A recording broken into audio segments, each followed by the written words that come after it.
سید کے پاس جا کے سکون ہوتا ہے،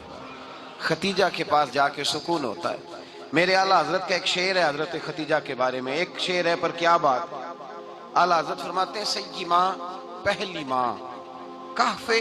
امن و امان۔ اصحاب کہف کی غار نہیں تھی،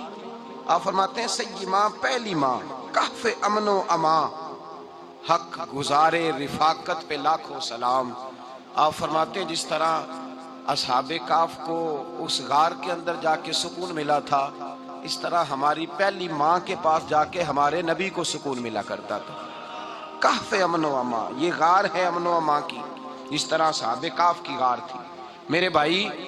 حضرت سیدہ خدیجہ الکبریٰ رضی اللہ تعالیٰ عنہ کی یاد منانا، ان کا ذکر کرنا،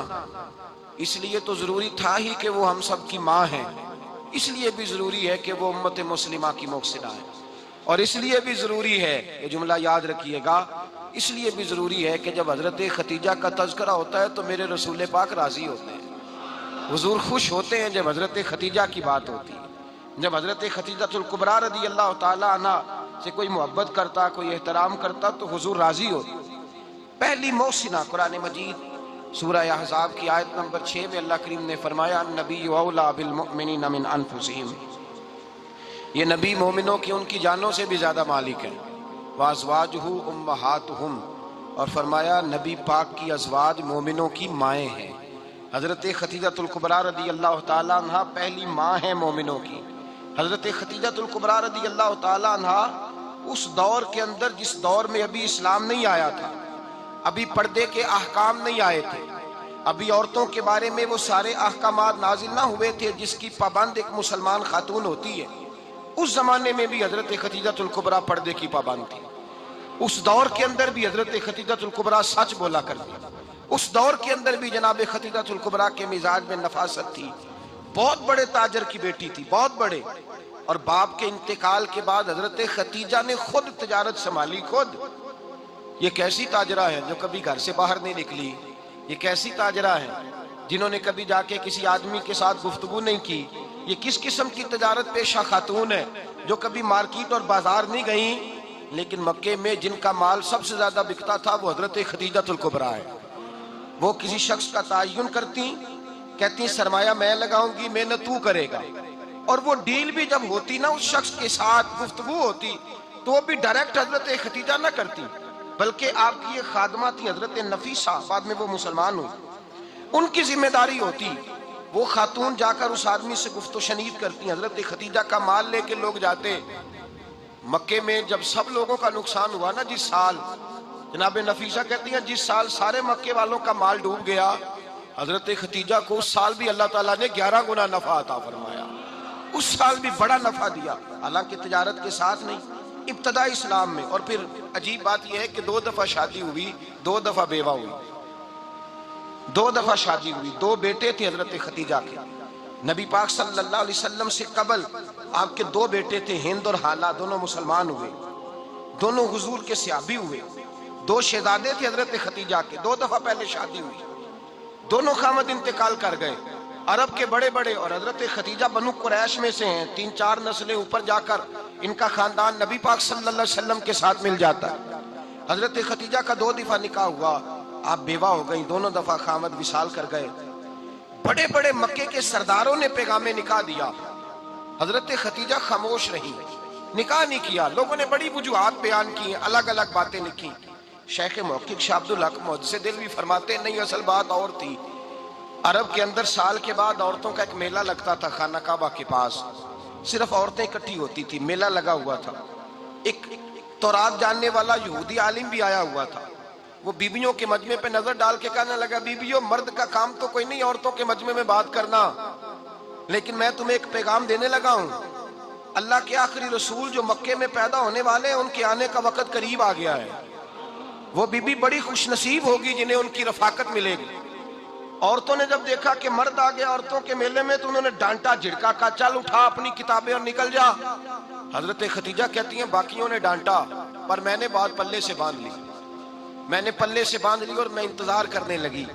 کہ اللہ کرے وہ نصیب میرے ہی ہو، اللہ کرے مقدر میرا ہی کھلے۔